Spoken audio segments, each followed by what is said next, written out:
Hi, welcome to Lighthouse Living Room. And for the next few minutes, we're going to be talking about a subject that has, frankly, got a lot of people up in an uproar, the mark of the beast.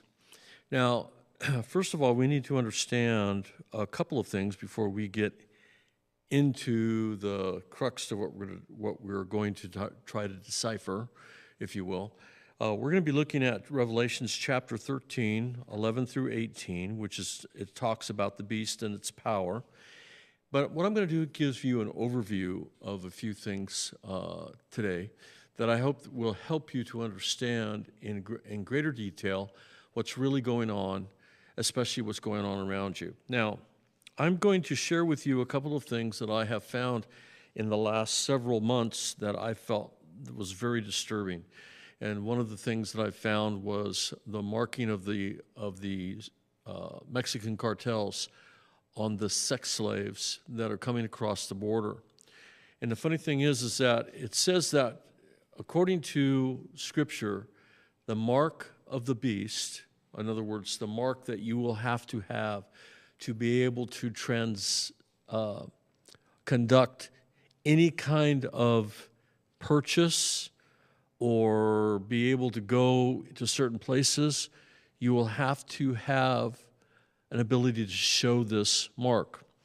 The cartels have taken and put a mark on the right hand of individual women and men who are property of the cartel. In other words, they have come across the border, they owe the cartel money, and so they've been branded, lack of a better term, tattooed with a mark. And that mark is very universal. Each cartel has its own, and it uses that mark to identify property, whether it's human property or whatever other kind of property I can imagine doing that to. And there's a young woman that my daughter has introduced me to, who is a tattoo artist in Santa Paula, who goes out of her way to disguise or to get rid of that mark because that gives them freedom to get away from the cartels. Now, I'm saying that to say this. There's a lot of things that are going on that we're going to be talking about tonight that you probably will be able to relate to because you've already seen it. I'm going to be talking about biometrics, where in the Israeli airport, I think it's been about 10 years now, they identify people by biometrics. In other words, they look at your face. And they have a database that has everything about you in it. Everything. Your fingerprints, where you were born, all of that kind of thing. And this is where it starts getting a little dicey because that's happening now in the United States. The reason for the mark of the beast is so that you can transact monetary, you can give and take and do all of that kind of thing that goes with that. But what we're moving towards right now, which is very important to understand, we're moving towards a cashless society. Many of you probably have used Venmo or something along that line, where you just go to your bank account, it's tied to your phone, and you just text money to people. You never touch it. And I'm going to give you some reasons why everybody thinks that's a pretty cool thing to do. You'll also find that most of our banking systems have gone to virtual. In other words, there's no brick and mortar building. You can't go into like a Bank of America or Wells Fargo or a U.S. bank. It's totally invisible. And so you do this online and you put your money in there, not knowing where it's at.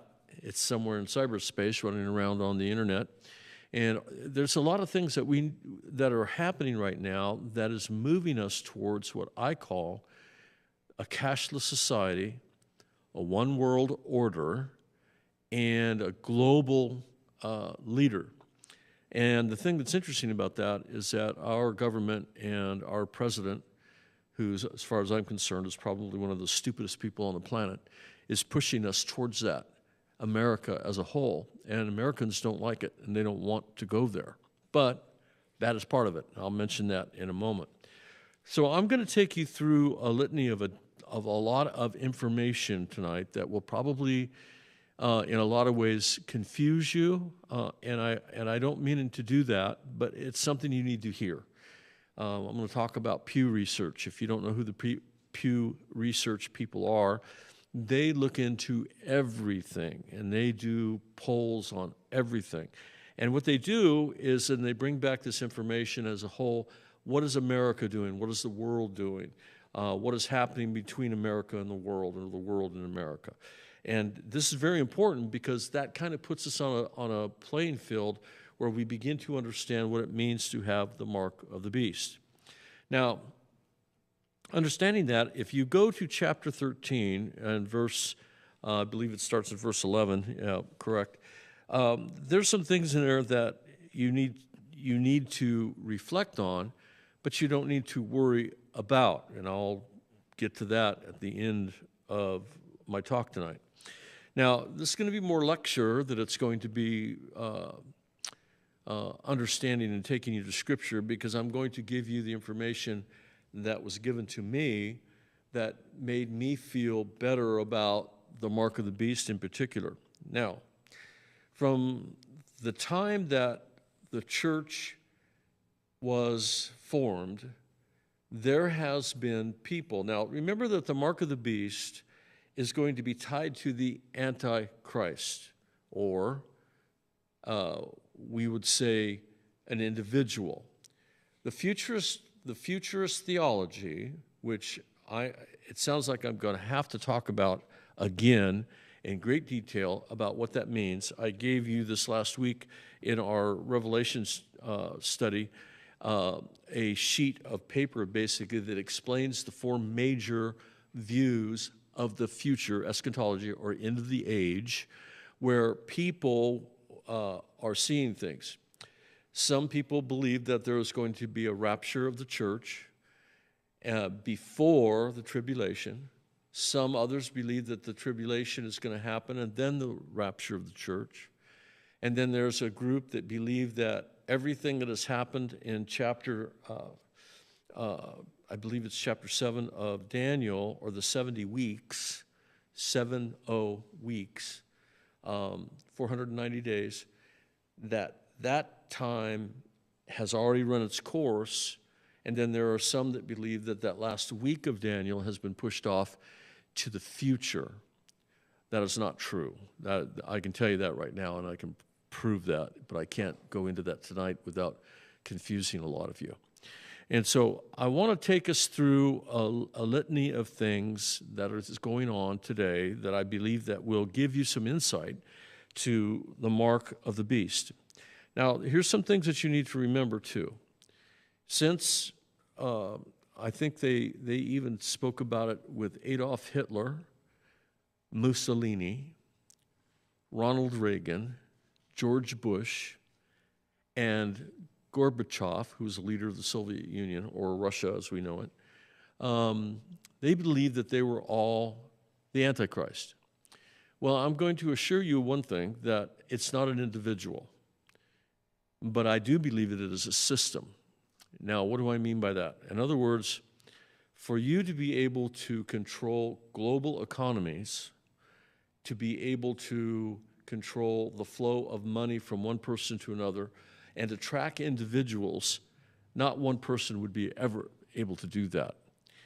But with the addition to artificial intelligence, and believe me, if you haven't listened to my podcast, you need to.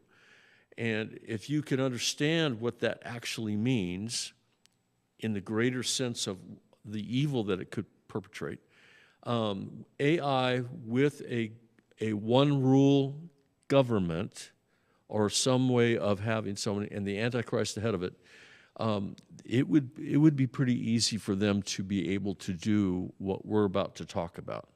In fact, that could happen tomorrow. That's how, I think that's how close we are to the second coming of Jesus. Now, here we go. I'm gonna take you through, again, I'm gonna take my time. I'm going to go through this. I may not be able to get all the way through this because next week I want to talk about the Antichrist, but I can't do that until I give you the background on the mark of the beast. Now remember, there's two things you need to remember. The mark of the beast would be on the forehead or in the palm of your hand. Now, if you are not familiar with Catholic theology or Catholic orthodoxy, that on Ash Wednesday every year, they have a thing where you take a mark upon your forehead, an upside-down cross, or a cross in your hand. Much of the amillennial theology is based on that type of understanding. In other words, the Catholic system was declared to be the Antichrist, that being the mark of the beast, so that you can, but the thing is that does not keep us from, this the pros, and then I'll give you cons. I'm going to tell you the truth, is what it boils down to. I want you to hear it from my mouth, that this doesn't keep you from buying groceries. You don't have to have that to be able to do certain things. However, if you're in another country where the Protestants and Catholics are at war with each other, having that mark on your hand or on your forehead, you would be forbidden to go into businesses that were Protestant.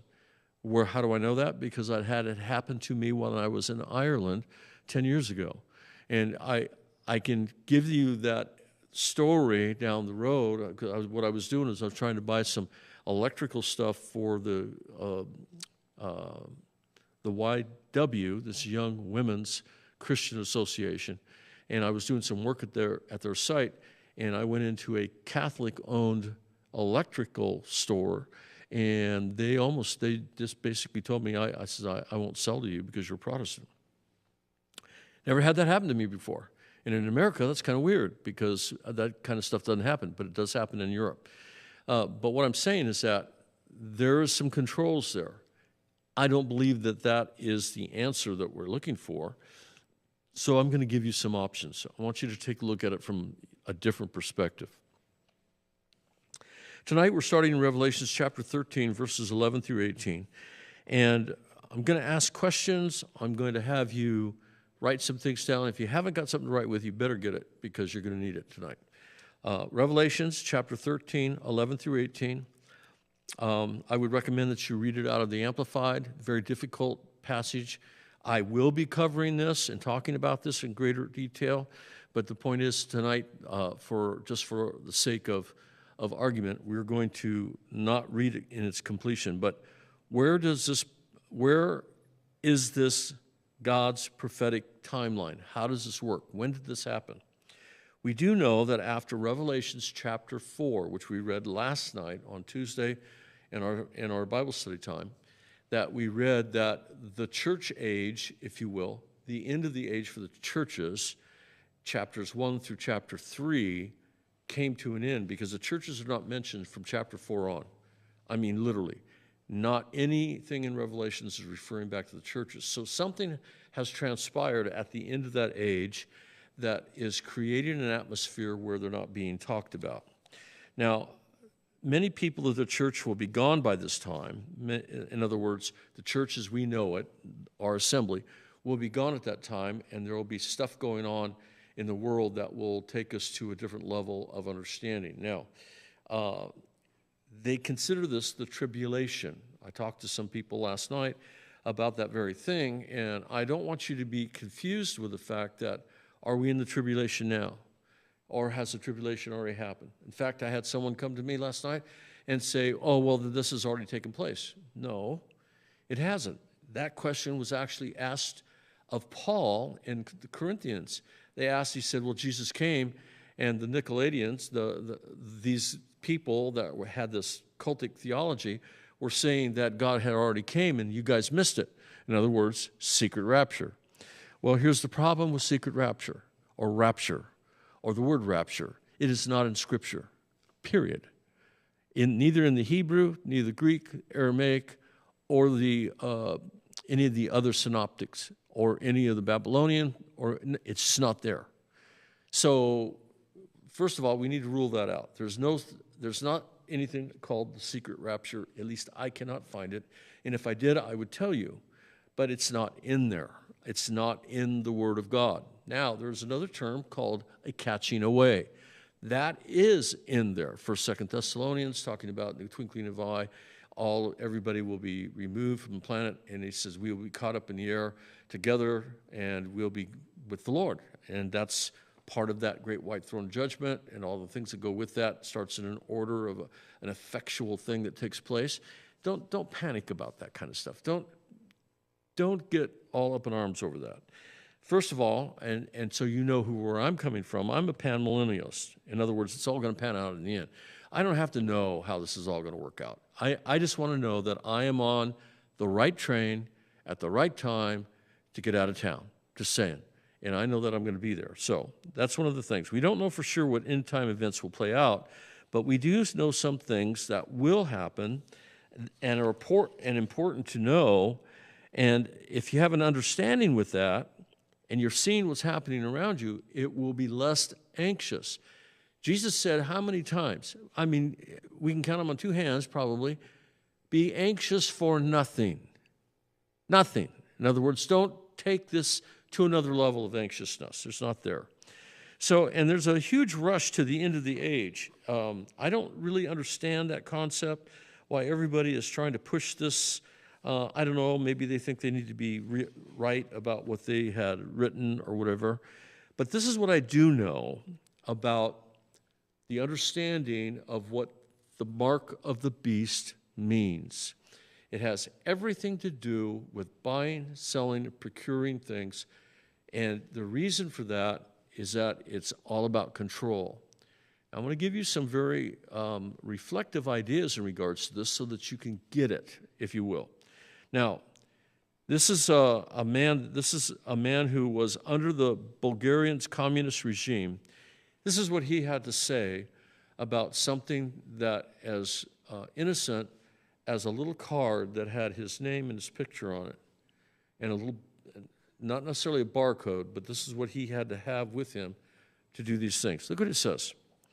A man who lived under Bulgaria's communist regime remarked this way. He says, "You cannot understand and you cannot know that the most terrible instrument of persecution ever devised is an innocent ration card." Some of you that are old enough to remember the ration cards during World War II, during Roosevelt and during the war, pretty interesting parallels, but just saying. You cannot buy, you cannot sell except according to that little innocent card. If they please, they can be starved to death. They would starve you to death. And if they please, you can be dispossessed of everything you have. In other words, your household goods gone. For you cannot trade, you cannot buy, you cannot sell without permission. In other words, you got to have the card. If you don't have the card, you can't get gas. If you don't have the card, you can't do anything. Now, part of this plan was to enforce, if you will, the worship of the Antichrist. The false prophet will require all categories of unbelievers summarized in Revelations chapter 13. That's your homework.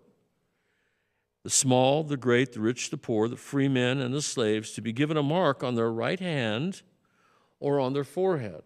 Now, the mark, if you will, charagma is the term, that's the name of it. Charagma from charasso means to sharpen something to a point and scratch it in or engrave it on with an image or a mark or a number, if you will, on the individual's forehead and on his hand.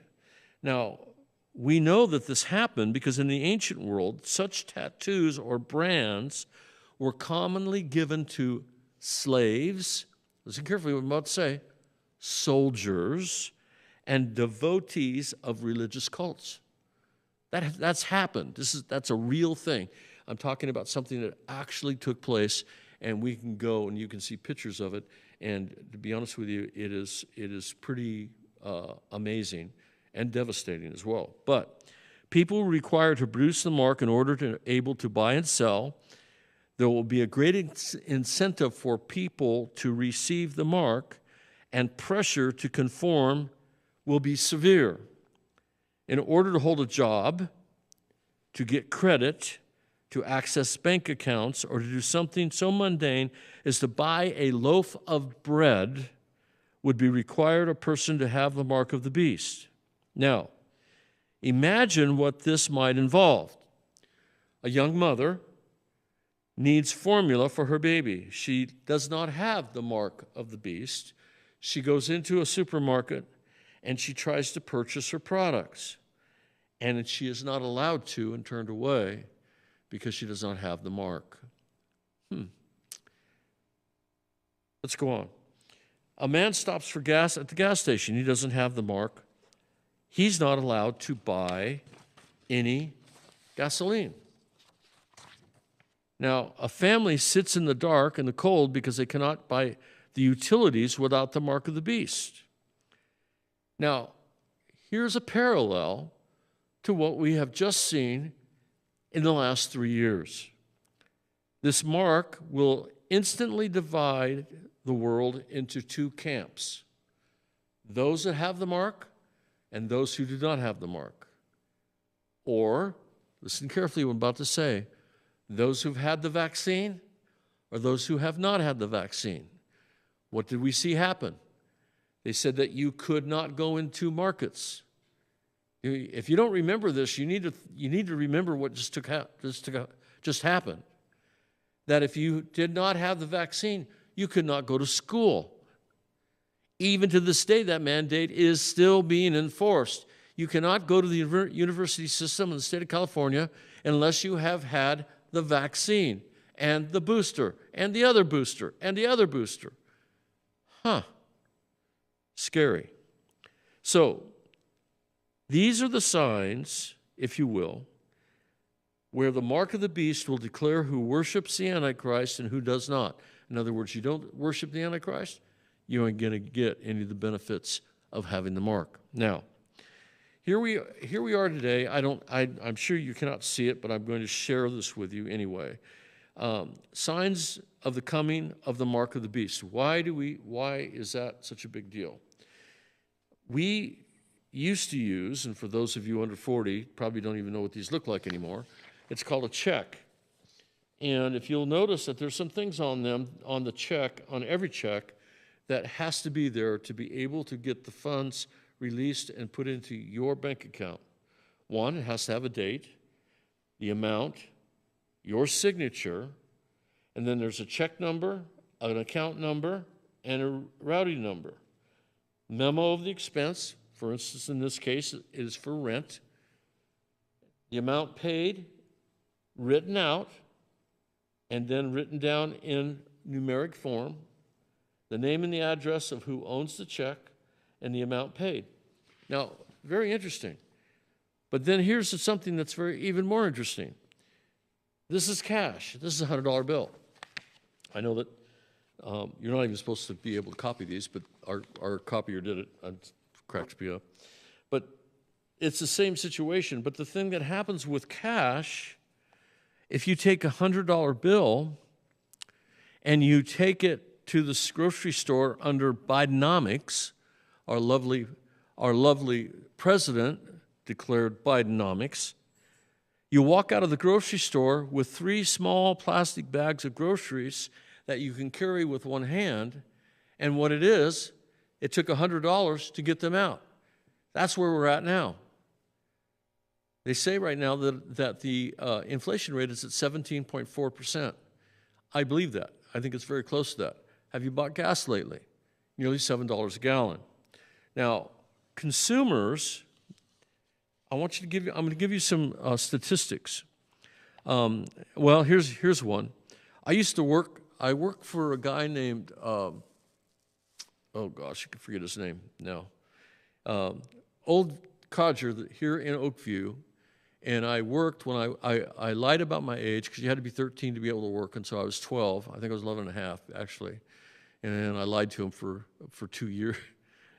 Funniest thing that ever happened to me. Anyway, I worked at the old Fosse Freeze over here that's now Fred's Tire Man here in Oakview. and I worked there, and he loved me because I was a hard worker. I worked for 5 cents an hour. Let that sink in. 5 cents an hour. And I could buy what we called the double M, double burger, cheese, lettuce, the works, this tall. It doesn't look like a Big Mac. It was like 3 times as big as that. Big old hamburger costs you a quarter. Now, that same hamburger is nearly $7. Interesting. So consumers use cash. This is some of the statistics from the Pew Research. Very interesting. Consumers use cash for 20% of all payments in 2021, down from 31% in 2016, according to the Federal Reserve. In place of cash, shoppers favored the credit card 28% of the time and debit card 29%. People have literally been changing the way they pay for goods and services, said Lee Rainey, Director of Internet and Technology at the research at Pew Research. What happened when in the last 2020, 21, and 22, when COVID-19 hastened the cashless trend? Pandemic-inspired fears, largely misguided, way misguided. The virus might spread on currency, again, a fallacy and a lie told to us by the CDC, to do one thing, to get us away from carrying money and having coins. Many consumers stopped carrying cash, and we spurring a national coin shortage. You probably didn't know that. You couldn't find coins anywhere. My girls started the coffee shop in the middle of COVID in 2020. We couldn't find coin anywhere. Nobody had it. Nobody had it. You couldn't find quarters. It's bizarre. Much of the nation hasn't looked back. 3/5 of wealthier Americans, those with 6-figure household incomes, told Pew pollsters that they used no cash typical week in 2022. That's just last year. They used no cash. They did everything online. More than half of the under 50 demographic told Pew they no longer worry about carrying cash because we have plastic. We have our phones. Credit and debit cards are just one option in a growing list of electronic payment options available today. Look into this. Social cash-sharing apps allow people to send money electronically with the click of a button. I do it all the time. It's called Venmo or Verbo, or there's a half a dozen of them. There's a bunch of them out there. They all do the same thing. In other words, I don't have to do anything. They send me an invoice. I look at it. I just do my thing, and it sends it. When it comes out of my account, it goes over there. I never touch it. I don't like that. You know why I don't like that? Because everything you do then is tracked by the government. That's exactly what it's all about. Now, here's some things that you need to do. 2/5 of Americans used no cash in 2022. In 2015, by contrast, fewer than 1/4 of customers went cashless, according to Pew surveys. Now, the deceptive rationale for becoming cashless, this is what they tell you. And you've heard it. I have some coins that are over 100 years old in my drawer. Some of them older than that. I haven't caught any bug from them, but that's what they're telling you. Look what it says. Paper currency and coins are unsanitary, inconvenient, costly to handle, and easy to steal. Criminal enterprises thrive on the portability and anonymity of the $100 bill. This is a true statement. What do they usually find when they're moving drugs across the southern border? Huge bags of cash. Interesting. Cashless transactions solve those problems, advocates say. They allow the government to track an American consumer's every move. I mentioned just before, giving you some kind of a background. AI is enabling, listen carefully what I'm about to tell you, is enabling government to tell exactly what you do. When you pay cash, I give you the money, you give me a good, end of story. But Jay Stanley, senior policy analyst for the ACLU, who never, ever, ACLU has nothing whatsoever to do with anybody's well-being. They're absolutely a demonic organization. But look what they said. If you're using your credit card for all your transactions, then data is being collected about an enormous range of your activities, including your medical conditions, political donations, sexual activity, how much liquor you buy, and how much cigarettes you buy. In other words, they know everything about you. Why is this cashless trend so important? What does this trend towards electronic and cashless society have to do with biblical prophecy and the end times? Everything. Believe it or not, everything. The Bible shows us that the Antichrist will unite the world under one government, one united economy. What are they pushing right now? One currency for the entire world. Right now, just as we speak, the United Nations tried to pass this, and now they're trying to talk about it and making it Europe. And so everybody uses the same currency. Let me tell you something. Don't go there. The Bible tells us about it. Every person will be required to take the mark in order to buy or sell in that economy. So let's take a look at a couple of other things. I think it's very interesting. The mark could be actually a physical brand, but it's much more likely to be connected to the technological advances being made today. Early in 2010, listen to this. This is happening in Jerusalem. Of all places, I would think that they would know better.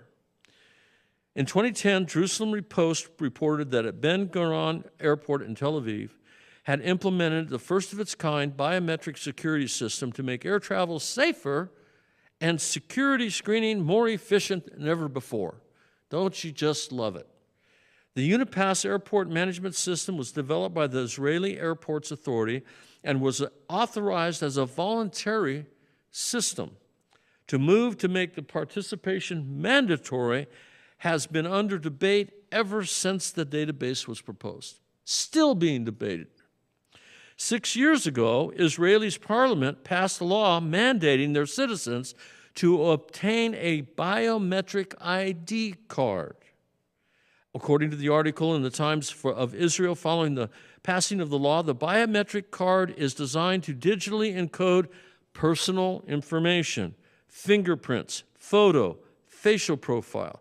The data will be stored in a chip, oh boy, here it comes, in a card, which will also contain the holder's name, gender, birth date, and all the information will be conveniently stored in a central computer somewhere in Israel. The law requires all citizens to give high-resolution facial images to be stored in the National Biometric Database. They may, however, opt out of releasing their fingerprints to the database, even though that information is still locked in that little card with the little chip. It's even more sinister potential. I mean, besides this being a controversy, I don't know about you, but I am not happy about giving my Social Security number out. I am not happy about having people come, and the scams that I see coming across the internet trying to get me to do that makes me wonder what in the world's going on in a world that is supposed to be so secure. It's even more sinister potential. It's a perfect weapon in the arsenal of a tyrant bent on world domination. As we know from the Bible, in the last days, despot rulers will govern the entire world and will likely use technology to do that. Let me just give you something. I just read an article this last week. This article scared the poo out of me. The AI computers of today, right now, as we speak, they're operational. Google is doing the experiments, will not tell anybody about what they're doing. China is doing exactly the same thing. Russia is doing exactly the same thing. And you know what they're doing? They're gathering information. What kind of information are they gathering? Everybody's personal data. Everyone's. We have been hacked in the United States over 100, if not by now, it's maybe 1,000 times. Large chunks of data. Florida, which just hit the last time that I read, they took everything that they had in the government database in Florida's capital, And before they could stop it, it had already retrieved more than half of the information in the entire database, and they don't have a clue where it went. I can tell you where it went. It went straight to China. It's the same thing that's going on all over the place. And see, AI is digitally taking all this information and sorting it. And if someone is sinister, or someone like, if you will, give me pause, think about this, the Antichrist, and he wants to do something about organizing or separating out of people, how easy would it be with AI? So the way technology is advancing is moving us toward the mark of the beast, whether we like it or not. Now here it gets even more interesting. These innovations are creating an environment that the Antichrist and false prophet will need to wire this world together for their evil purposes. Again, as I prefaced before, I do not believe it will be an individual. I believe it will be a system, because one individual will not be able to bring all of this together in such a way that he would be able to control the entire world. I don't know, several billion people. I don't see that happening, but I do see it happening in a system. In other words, someone controlling a system, someone who is evil in their understanding, and making you and I conform. Now, it's interesting enough. Remember that prophecy was written with the words from the context of human authors of their day. When the Apostle John wrote of the mark, he was thinking of slaves. He was thinking of soldiers, because in his day, that's what he saw. There was a mark on their forehead, and there was a mark in their right hand. And it was made in such a way that it could not be removed. What I shared with you at the beginning of this, with the Mexican cartels doing a tattoo mark of the property in which they own, so they can identify each cartel has its own specific mark. And this young lady in Santa Paula that I know, a tattoo artist, was taking and making these go away so that these people could be freed from their attachment to the cartel. In other words, they have the mark of the beast in a way already. So this is happening. We're seeing it happen already. You can't get away from this. It's here. We just haven't seen it implemented. They're talking about putting a chip in your arm, in the forearm, in this area here, so that you can come to a cash register at a grocery store and just put your arm up and boom, it's done. They're already doing it with eye verification. That's already happening in America. iPhones are doing the same thing. You know, have you ever thought about this for a minute?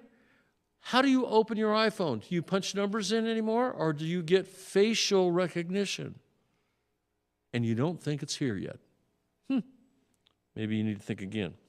So here's some other things that we want to talk about. It seems pretty clear that we do now have the technology, what it could do, that the mark of the beast will not conform to John's conception of it. I don't see how it can, but I do believe that it is going to be something similar. Even though they keep talking about this, and again, I shared with you my thought about the Catholic Church on Ash Wednesday. What do? They put a mark on your right hand or on your forehead. But that does not control your doing commerce unless you're in a country where there is that problem. Like I was in Ireland, where there was a Protestant and there were Catholics. They would not sell to me. This Catholic electric shop would not sell to me because I was a Protestant. And the only way that happened, Jonathan, the manager of the YWCA, said he's a friend of mine. Isn't that bizarre? And then they let me purchase the things that I needed. Now, here's a couple other things that we want to do. I'm not going to be able to get this done tonight. There's just no way. But we're getting there. So here's one. Now, the mark will likely be an electronic identification signature via cell phone or other device that will control one's ability to make purchase as the world becomes cashless. Here's something that's interesting. Listen to this. Jim Garlow is one of our church leaders in our organization, and Dr. Kirk Elliott on the Well-Versed program a couple of weeks ago talked about this. And this is what he had to say about the race towards a cashless society and what that means for you as a Christian in the last days. Now, this is what he was talking about. The point to what you're about to hear will be not have been imagined even 2 or 3 years ago. But how the agenda of the Antichrist could come about is possible and might even be in motion as we speak. Now, the Bible says that there will be those who will refuse to take the mark. Now, this is out of Revelations. We're going to be getting into this. I'm going to be talking about this in great detail in the next several weeks of our Bible study. Now, it's very interesting. It says, there will be many, listen carefully to what it says, there will be many who will refuse to accept the mark of the beast. The 144,000 Jewish evangelists will not take the mark. Obviously, they would not. There are converts who will refuse to take the mark, and there will be literally millions of people around the world who will refuse to bow to the beast or to its image. I believe that's true. They will reject the ministry of the false prophet, and these people will suffer greatly for their decision. They will not be able to buy food, clothing, or medicine. They will be refused medical treatment. That's even happening right now in America, believe it or not. There's some places they will not allow you, even though it's mandated by law that if you go into an emergency room, they have to treat you. There are places that they will not treat you. They will send you somewhere else. I am not kidding you. This is happening. Many will starve to death in order that they might not dishonor the name of the Lord Jesus. These people will be hunted down, persecuted to death by their defiance. We find that in chapter 13, verse 15, chapter 6, verse 9. This is both the Revelations. These people will pay a terrible price for their faith in Jesus, and they will be rewarded, but they will be rewarded greatly when they leave this world, as we read just this last Tuesday in Revelation chapter 7, verses 9 through 17, talking about who that great horde of people that will be coming to the throne room, and all the cool stuff is going to be happening with that. I got pretty excited about it. If you want to see that again, you can watch that. It's up online. Watch the Tuesday night Bible study that we were talking about, chapters 4 and 5. And when we get to chapter 7, you'll get as excited as I got. I got pretty excited. As followers with a biblical worldview who live out that worldview will be marked. You will be marked. Not necessarily marked with beast, but you will be marked because you will not have it. Just like the vaxxed and the unvaxxed. If you don't have the vaccine, they were telling you you can go to the store. They told you can go to the market, you can go to McDonald's. The crazy stuff that was going on.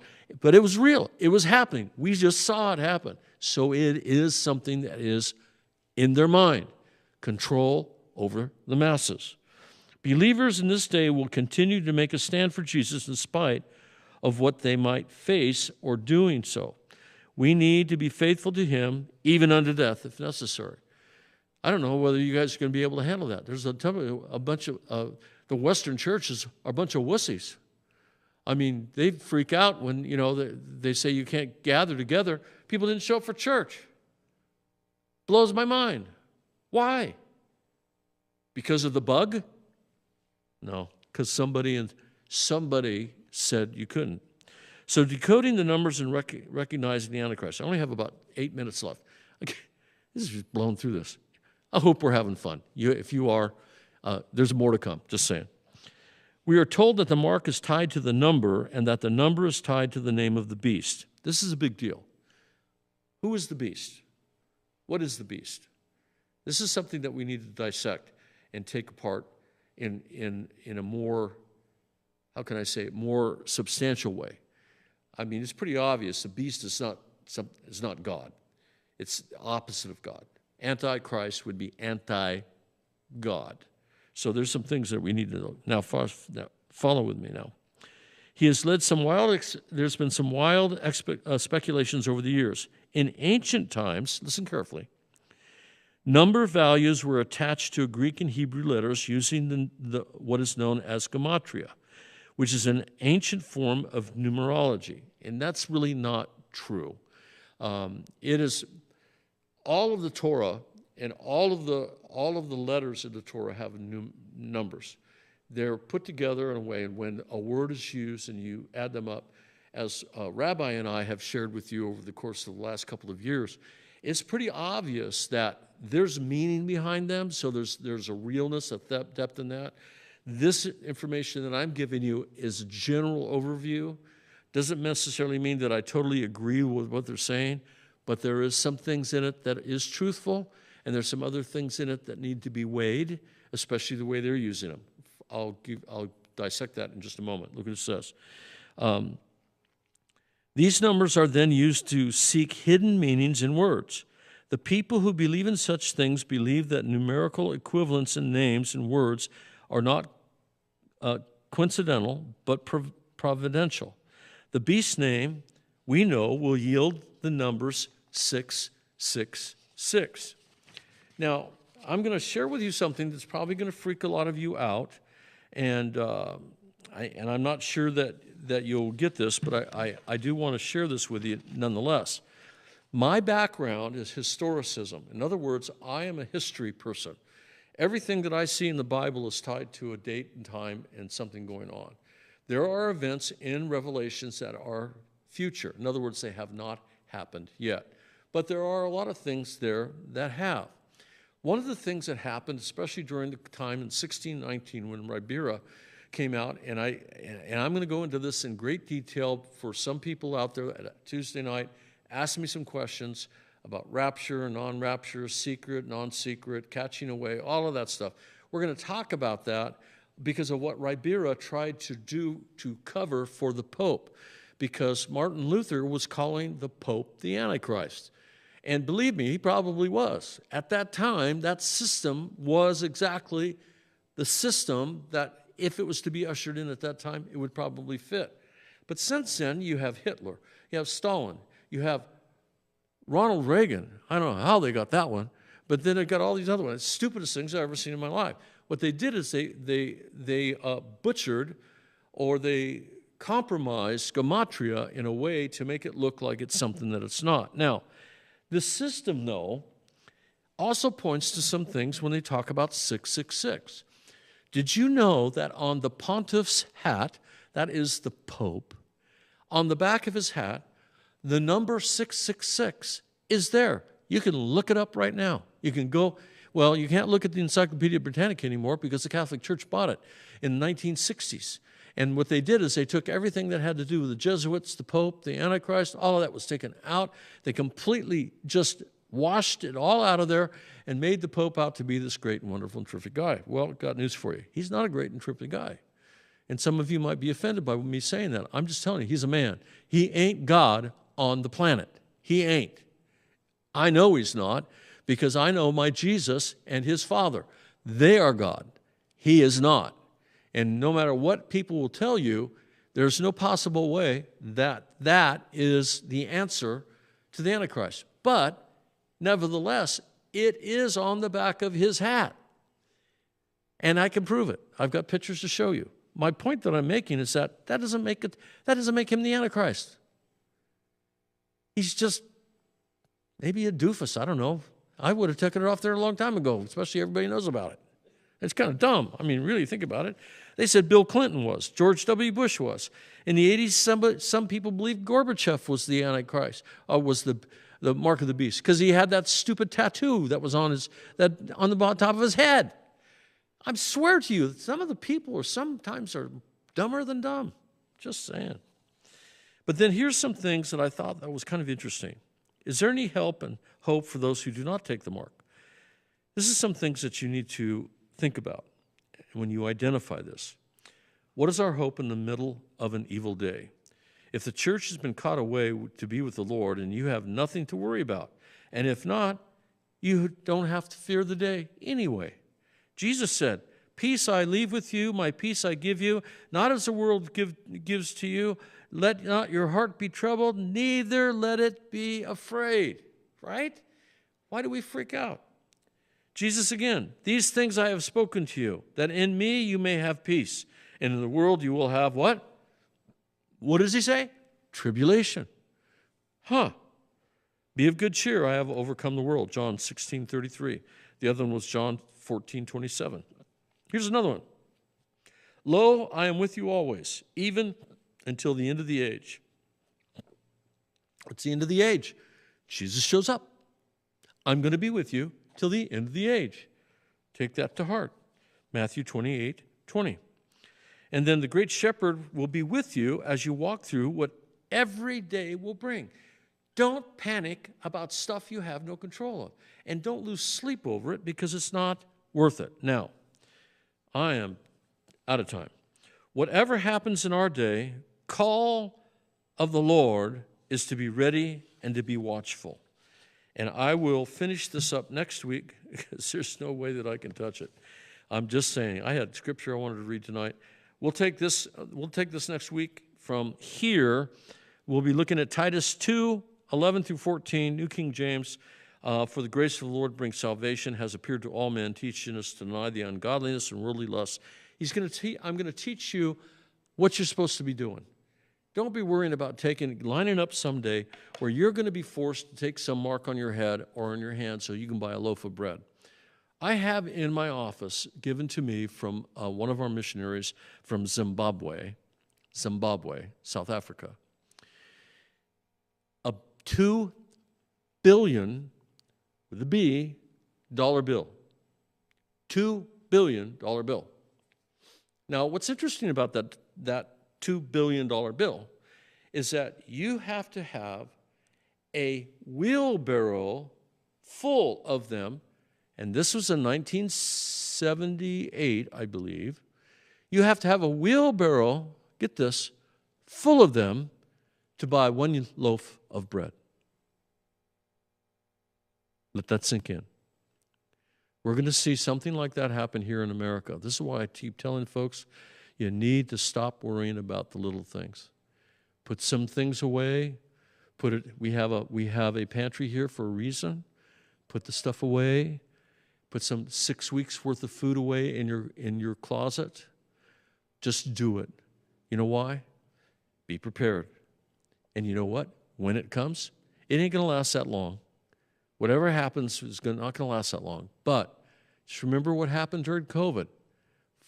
Out of everything, toilet paper wasn't available? What? I mean, come on. People were doing crazy stuff. Roll towels, couldn't find one anywhere. What I'm saying is that people are going to do some stupid things. We're not going to be one of them. May the Lord bless you. May the Lord keep you. And here at Lighthouse Living Room, we're going to keep it in your lane. So whatever you do, wherever you go, let a blessing on those folks because God is in control totally. See you next week. We're going to have fun next week.